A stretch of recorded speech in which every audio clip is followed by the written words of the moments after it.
it all starts now. Hey gang, this is Nick Z from the 4019s. Welcome to episode 2 of Rock Talk with Nick Z. We have a very special guest today. Every Saturday night at 8, he hosts the incredible Black Hole Bandstand on Little Steven's Underground Garage, Sirius XM Channel 21.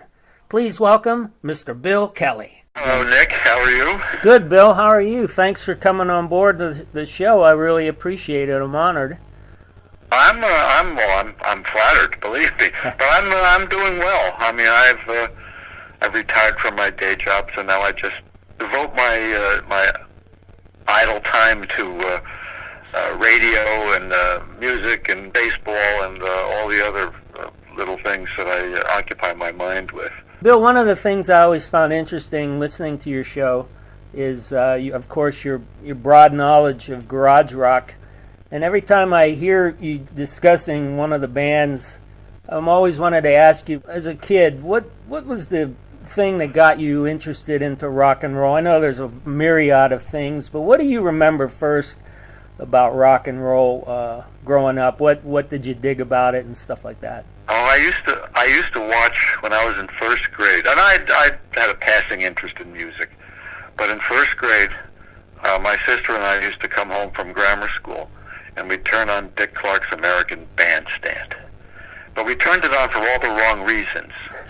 We discovered the music, at least I discovered the music for the wrong reasons. I would have discovered it anyway, but we used to tune in because, being rotten little kids, we used to laugh at all the people that looked weird who were in the audience at Dick Clark's American Bandstand. You know, the fat people, the people that didn't know how to dress, the people that looked like serial killers. We would just laugh at them like 6 and 8 year olds would do at the time. And then I'd think to myself, oh, I like that song. Who's that? That's Jackie Wilson. Oh, remember his name. You know, Lloyd Price. Oh, that's good. You know, so that's how it started. And I became more interested in it when I got the measles in first grade. My mother threw me in a bed and said, you're going to get tired of the television. So she put a radio next to the bed. So I turned on the radio, and it was William B. Williams' Make-Believe Ballroom Time. And I was enthralled by it because he'd come on and he'd talk about, this is the number 11 record this week. This is the number 18 record this week. And I was thinking to myself, I didn't know the word quantify, but I'm thinking they actually quantify these, and there's a best song and there's a worst song. And I started getting interested in it, and by the end of that week, it was probably February of 1957 when I got over the measles. I decided, this might be something I'd like to do sometime, is be a disc jockey. Well, little boys' dreams do come true, and here I am today. It's always fun hearing how people find out their motivation towards rock and roll. Now, you were right there, and you said 1957. Were you pretty much like were you into the DooWop scene as a kid, or was there something that I know you mentioned Jackie Wilson and those guys. I was into it all. I liked the DooWop, I liked the rockabilly, I liked the rhythm and blues. Yeah. So yeah, it was just a revelation to me because I realized then at an early age that I liked all of this different music. I mean, I liked the lounge music too that they used to play on the Make-Believe Ballroom. You know, the Tony Bennett, the Frank Sinatra, the Rosie Clooney, all of that. I liked it all. Yeah. So I mean, people would say, oh, he likes everything, you don't listen to him. But no, I appreciated what I was listening to. And then it grew from there. Right. I didn't really discover the garage rock until the Beatles. You know, then the Beatles were like the Big Bang, as Stephen likes to call them, Little Stephen. Right, of course. And they were like, the Beatles generated more people. They inspired more people to start bands than I think any artist ever in the history of music, because bands popped up like pimples on teenagers' faces. There were so many of them. And I look back, and there has to be about 10,000 garage bands who recorded during that era. And people would record records, demo records, much the same way people would record cassette tapes in the 80s or 90s. They would use them as demos to go to clubs or go to radio stations and try to get a club date or some airplay.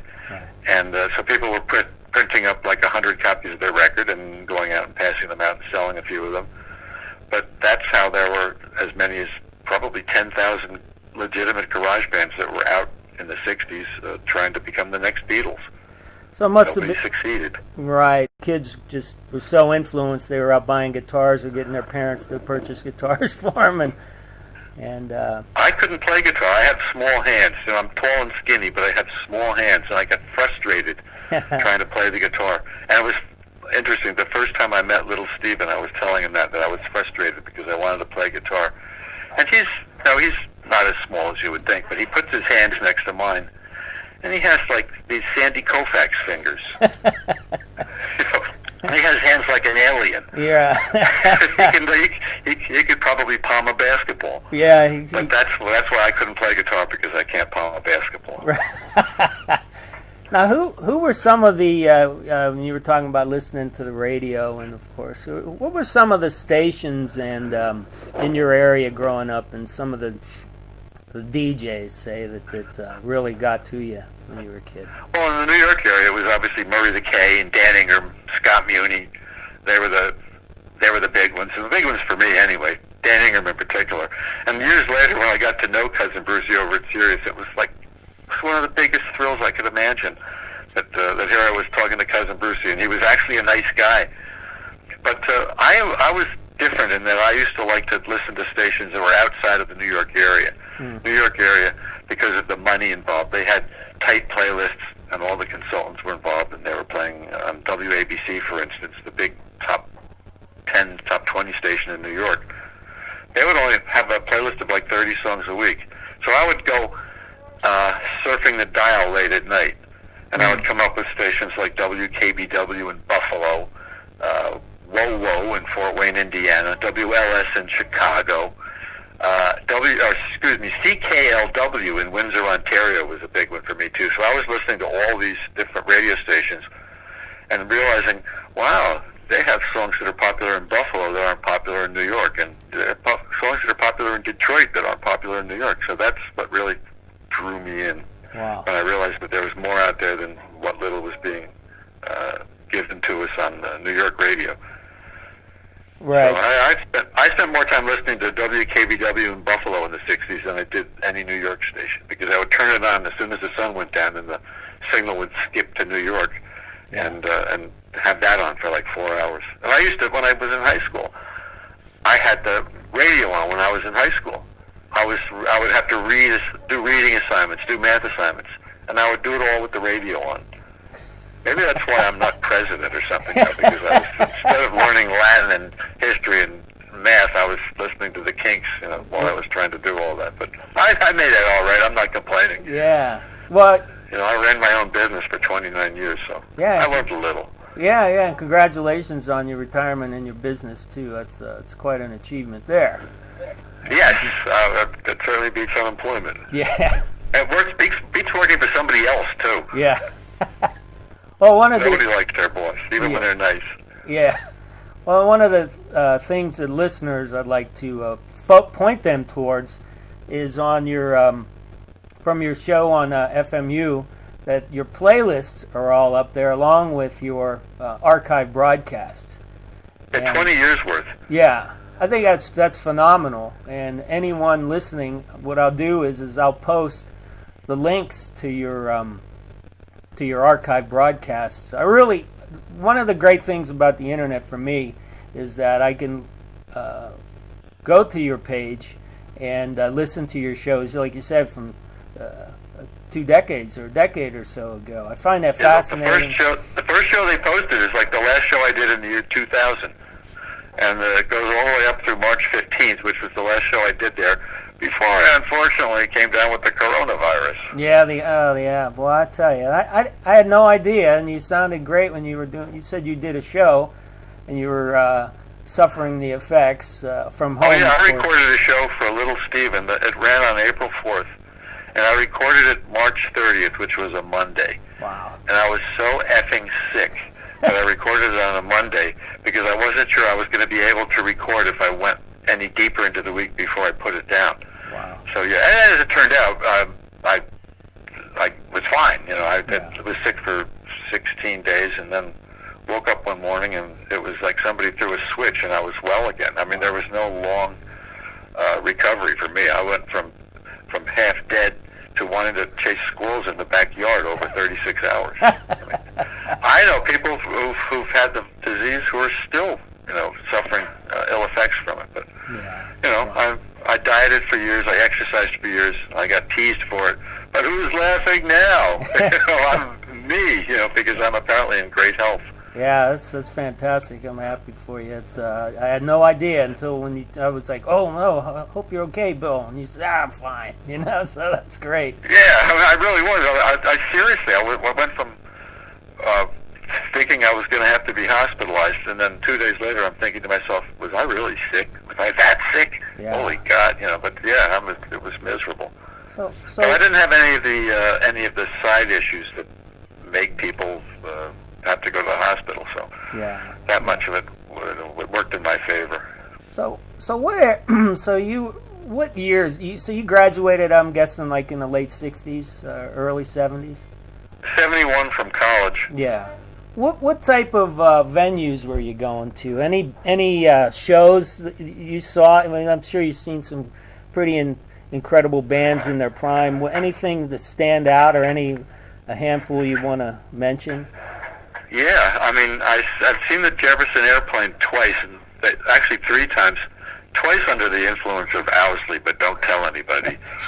That's back when I was a bad boy. Yeah. But they were great. I mean, they were off the charts great. And I want to tip my hat to the Ventures, who did the best live show I've ever seen in a dive bar in Bloomfield, New Jersey. Wow. And oddly enough, and I'm almost embarrassed to say this, one of the best damn shows I ever saw was Elton John at Madison Square Garden in the 1970s. Oh, man. And there was a caveat there. He basically was doing a rock show. He had Mick Ronson there with him. Kiki D was with him. So he put on a rock and roll show. It wasn't all those dreamy, moody love songs that we all turn off when they come on the radio. Yeah. I mean, he rocked. He rocked for an hour and a half, and he put on a great show, and I tip my hat to him. I don't own any of his records, but he put on a great concert. Wow. But I'll go number one's the Ventures. And the Beach Boys. I saw the Beach Boys like 6 years ago when they came to New York with the whole band in tow, including Brian, who stood there behind the piano and didn't play too much. Right. But it was still Brian Wilson, and he still Sure. did the vocals. And Yeah. they had their background vocals were apparently sweetened by the sound system. But they put on an outstanding show. Wow. And I was fortunate enough to meet Mike Love and Bruce Johnston years ago over at Sirius Radio. Love was kind of standoffish. I was surprised how tall he was, but then his brother and his nephew played in the NBA. So, Right. but I got to talk to Bruce Johnston a little bit, and I was asking him about the origins of surf music. And the reason I asked him was because he's one of the session men on Moondog by the Gamblers. He was a 16-year-old kid at the time, and he was playing the keys on that song. Wow. And I asked him, I said, tell me about that session. He said he could not remember it. He said he played so many sessions, he could not remember it. He knew that he was part of it. He just had no memory of it. But he said, and this was telling to me, he said, forget about anything you've ever heard about the origins of surf music. He said, because every band who was active playing instrumental music at that time was trying to sound like the Ventures. Wow. Yeah. So if you want to know who started surf music, it was probably the Ventures, because they inspired people to perform similarly.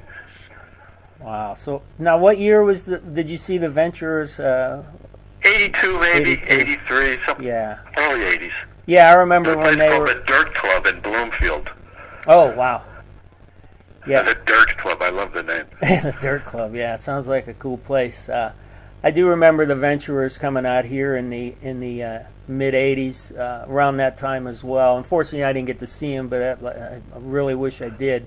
Now, prior to '78, say, where were you in your radio career? What other stations were you at prior to that, or? Well, and when I was in college at the College of the Holy Cross in Worcester, Massachusetts, I did 2 years on the radio station there, WCHC. Right.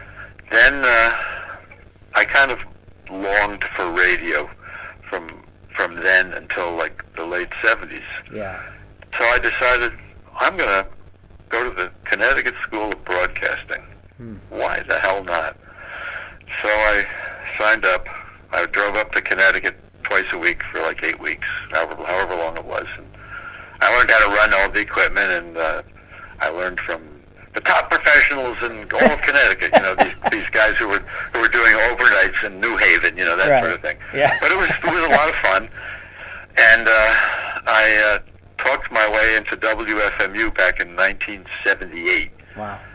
I hedged my bet, and I tried to talk my way into WFDU as well, and I did one-hour show there as an emergency fill-in, and then nobody ever got back to me. So I guess they weren't impressed. You could surmise. Yeah. And WFMU fought me tooth and nail because they had a format that really didn't suit what so I had to try to tailor myself to them to get on the air, which I did. You know, I decided I'd play all the foo-foo music that they liked for a little while, just so that I could con them into thinking that I was really as diverse as they wanted me to be. But as soon as I realized that my show was popular, when I did get one on WFMU, I realized that, hey, I can do what I want because that's what people are responding to. Right. And I did a show similar to the one I'm doing now, maybe not as much retro music, but similar. A lot of garage rock, a lot of British invasion. But there was a point where the music director at WFMU at the time, named John Narucki, he got wildly upset one day because of the theft going on at the radio station. So he refused to add any records to the station's library for like a month. So I thought to myself, this is not good. So I thought to myself, I have to try to, dig a little deeper here. So I did 4-hour shows back then, and I did 4 hours of 60s music for that entire month. And it became so popular that it started inspiring bands in New York City to play garage music. And you can talk to people from like the Vipers or the Fuzztones or any of the bands that were popular in the early 80s, and they will tell you that they were listening to me on the radio. I'm patting myself on the back. Sure. So if I might have to go to rehab again for my shoulder, but I'll pat myself on the back again. Well, segueing to your Little Steven career, so of course I couldn't hear the radio back then in those days from New York, although when I'd visit the area I'd scan the waves. So, but now according to what I've read on your on the Underground Garage, you were the impetus for Little Steven to you influenced him in what's going on at Underground Garage. Is that pretty good? Yeah, it's true. I mean, I pinch myself that that's how it happened. But I got a call from his office sometime around 2000 or 2001, and his gal Friday indicated that Mr. Van Zandt would like to meet with you, blah, blah, blah. So we set up a meeting at a pub in New York City, and I was thinking, geez, I'm going to get punked, so I'm just going to walk in and he's going to hit me with a cream pie or something. But no, I'm sitting there, throwing down a drink or two because I was nervous. I'm not much of a drinker, so I threw down a couple of drinks or two anyway. And sure as hell, he walks in with his gal Friday and sits down and he starts picking my brains, and the rest is rock and roll history. Wow. You could say. So yeah, he was interested in getting into radio. He explored going to WFMU, but I don't think they were really interested in having him. I don't understand why, but I think it worked out for him. Wouldn't you say? He walked over to Sirius Radio and had the juice to walk into Mel Carbazan's office, who was the CEO at the time, and he managed to convince them that it was a good idea. And turns out he was right. Yeah, it's. So, and he offered me full-time work, but I was running my business at the time and didn't want to give that up because it was lucrative. Yeah. And I gladly accepted the part-time work on the weekends, where I remain today, now that I'm in retirement. Well, so that was roughly, you said, around 2002 maybe that the station? 2004, Labor Day was when I started. Yeah. But the station had been on without disc jockeys for 6 months, maybe before that, 3 months. I'm not entirely sure as to the length of time, but they introduced all the DJs over Labor Day of 2004. Right. There's always a new band that I wasn't aware of to this day, I'm sure everybody enjoys the thrill of that, hearing a new band, which is why I enjoy listening to your show, because you always pull a rabbit out of your hat, as they say. To me, it's like Christmas. Every time I hear something new that I really love, it's like walking down the stairs on Christmas morning and discovering a big box under the tree. Yeah. I'm serious. I mean, it never grows old. I might go a month and not hear something that I love, and then I'll turn the radio on, or I'll send a file, or I'll be scanning, Bandcamp or whatever, all the many ways I find music, and I'll just find something, and I'll be like a child. Yeah. It's hard to explain. It's just wonderful when I hear something new that I like. Now, you were mentioning like the Fuzz Tones, and any bands you had in that you interviewed, or anyone else that you had a fun conversation with that sticks out? The best one was probably the Syndicate of Sound. Wow. Yeah. Don Baskin and the Syndicate of Sound. They were going to appear on my radio show, and we were doing the show from I think the Metropolitan Pavilion in New York City, because it was during the WFMU Record Fair. And his ride fell apart. He had no way to get there, and he essentially got everybody together and out of his own pocket, went down there and showed up on time because he felt responsible. If he'd blown us off, nobody would have cared. He would have said, we couldn't get our ride, it fell apart. We'd understand because it happened before. But he went out of his way to make sure he showed up. And he's introducing me to everybody in the band. And what was funny to me was that all of these San Jose bands apparently all stayed friendly, so they all knew each other's material. So at any given time, you could go see the E-Types, for instance, and a member of this band would be in it, or you could see the Syndicate of Sound and a member of that band would be in it. Wow. So they would all switch off, and they would play in each other's bands when the situation required it.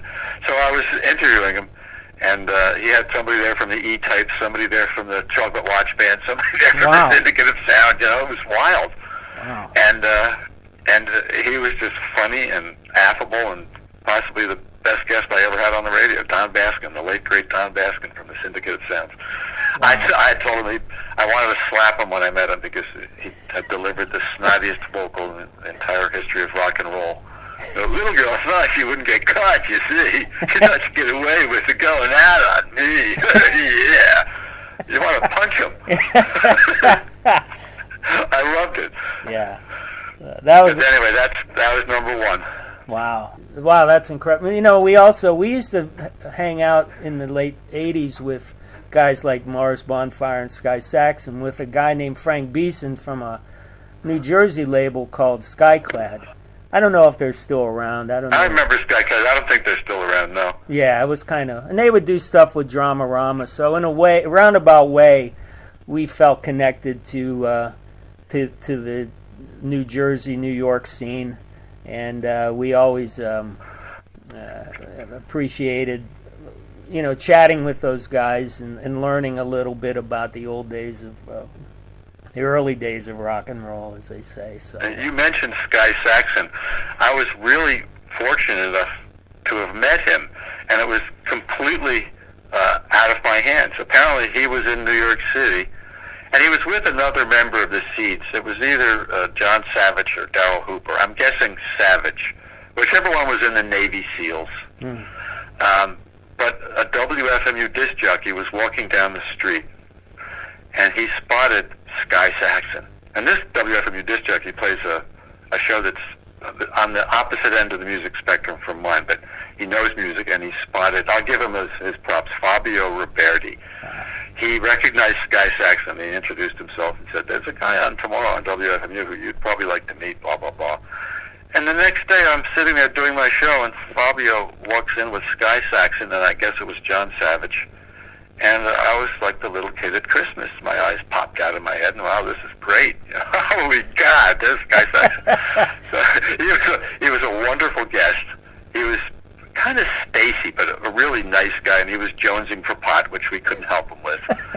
But we were thrilled to be able to turn down Sky Saxon's requests, just because he'd asked us. He thought well enough of us to ask.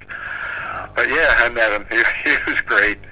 Yeah, I've had conversations with people in his organization who say, they'll sit there and all of a sudden it'll be a slow day and the phone will ring and they'll say, hello, little Stephen, blah, blah, blah. And you'll say, oh, this is Sir Paul McCartney, because Mr. Van Zandt, these people just like freak out. Holy God, I'm on the phone with Paul McCartney, Getting back to when you were talking about a lot of the DJs you grew up with. Well, I was listening to the rock stations. I grew up in a family of art snobs, Broadway, classical, and they tried to dissuade me from listening to that. I won't use the terms they use because I'm polite. Yeah. But they didn't like what I was listening to, and they knew that my grandmother, my father's mother, was enabling me. She was taking me to the store and saying, well, I'll buy you 2 45s. Which 2 do you want today? She bought me like a dozen a year. I mean, it was starting when I was 9. Yeah. But they went to her and they said, we don't want you to buy any more of that crap. I'll see a nicer word for him. And the little 5-foot-tall, 95-pound old woman told the 2 college athletes who were my parents basically what to do with themselves. There was a word, I think the word began with an F, but she told them she could do that. They could do that to themselves. She was going to do what she wanted, and they weren't going to stop her. And she kept buying me records, and the rest is rock and roll history. Grandma knew best. Well, God bless your grandma. It's a great story. I appreciate hearing stuff like that. I know made a big difference in your life. Obviously, influenced who you are now. She was interesting in the sense that she was extremely confident. She was overconfident. You could even say she was one of the mean girls, because when she was 18, she entered a beauty contest it was Miss Newark, sponsored by Bamberger's in 1913, and she won. Wow. And she was hot, and she knew it, and that's how she got her attitude, and that's why she would stand up to the 2 big college athletes who were trying to intimidate her, because she was hot and they were not. That was her attitude. That's wonderful. It's a great story, Bill. I appreciate you sharing that with us. Getting back to your Black Hole of Rock and Roll show on Little Steven's Underground Garage, we can catch you every Saturday night at 8 p.m. 8 p.m. Eastern, 5 p.m. California time. Yeah. And I know that's where you are. And I like that. I mean, everybody complains about what time they're on at some point. Yeah. But I think to myself, wow, late night radio in New York City, and it's like, what is it, 5 to 9 in California? That's great. Yeah. I think they have more listenership on the East Coast in the Northeast Corridor. But still, I like the idea that I'm on early enough for people to hear me on the West Coast, and I try to play some West Coast music because of it. Once your show ends, you can listen to your show up till probably like 4 hours after it ends. It gives you this option. If you scroll down below, it'll say previously, and it'll show Bill Kelly show. I've been told that I have an old boombox that I bought back in 2004. I don't think it has that feature. Yeah. But the new equipment obviously is a lot more sophisticated than my old boombox. I'm a throwback. I like the idea of the boombox and the transistor radio and all that. Yeah. And I listen to myself. I now that we're all quarantined, I don't necessarily have to be because I've got antibodies. But I stay home and I listen to myself on the radio for 4 hours on Saturday night. That's great. I'm just tickled pink because to me it's a form of biofeedback. I want to hear what I'm doing wrong and correct it. And it works both ways, though. Sometimes I hear that something that I do right that I can't replicate, but I have to try to replicate it. So I have to try to stay within myself, but it helps me smooth out any rough spots in my delivery or what have you. Well, I enjoy hearing all your anecdotes in your breaks, and a lot of people nowadays, when they get their cars, they have Sirius Radio. They get a free subscription. So we always, when we're doing shows, we try to point that out to people to head over to Underground Garage and rediscover radio, for lack of a better term, I guess. As we were. It's fun radio with all the drop-ins and the variety of music, and it's not just straight rock and roll. Obviously, Yeah. there's rhythm and blues, there's soul music, there's rockabilly, there's doo-wop, there's everything. Everything under the sun is there. Yeah. It's the free-form rock and roll format to cover the 70 years of rock and roll. Yeah. It's pretty. And I'll Yeah. call it 70 years because it's my opinion, and everybody disagrees on this, it's my opinion that the first rock and roll record is actually called Rock and Roll by the Wild Bill Moore Orchestra. It's actually by Wild Bill Moore, but it's his orchestra. Yeah. And the lead vocalist is Scatman Crothers. Yeah. You remember him from Yeah. Chico and the Man? He got Sure. slaughtered in The Shining by Jack Nicholson. But he actually sang the first rock and roll song. How So big- yeah, 70 years of rock and roll. Wow. That's what Little Steven's Underground Garage gives you. Yeah. We can't thank you enough for supporting us and Underground Garage, Little Steven, and everybody. It really makes a difference to us because that's where we're from. That's our era. Those were our influences, and to have you guys. Yeah, we had the best music. They can play their crap all they want, but Yeah. when they hear our crap, they realize it's better. It's better. We have better crap. Yeah.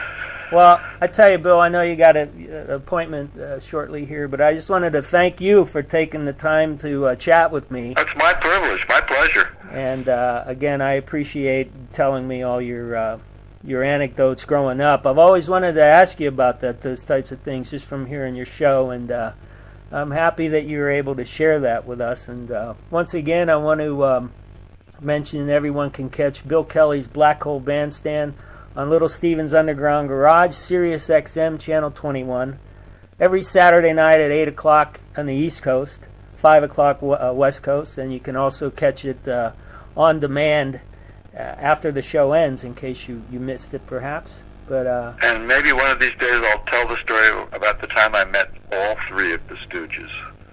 But I'm gonna leave you hanging, all three of them. wow, I look forward to hearing that. Well, at the time. Yeah. Again, Bill, I want to thank you. Thank you, Nick. Thank you. This was a wonderful conversation, and I'm very honored to chat with you. It's my privilege to be here. Okay. All right, Bill, take care, and I'll talk to you soon. You too, Nick. Thank you. Okay, Bye-bye. You bet. Bye-bye. I am Bill Kelly, and I approve this message. Hear the 49 Teens with Tony Valentino.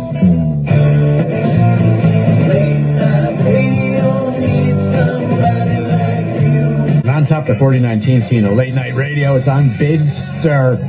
The Big Stir is Little Steven's Underground Garage. It's the best rock and roll radio station on the planet, boys and girls.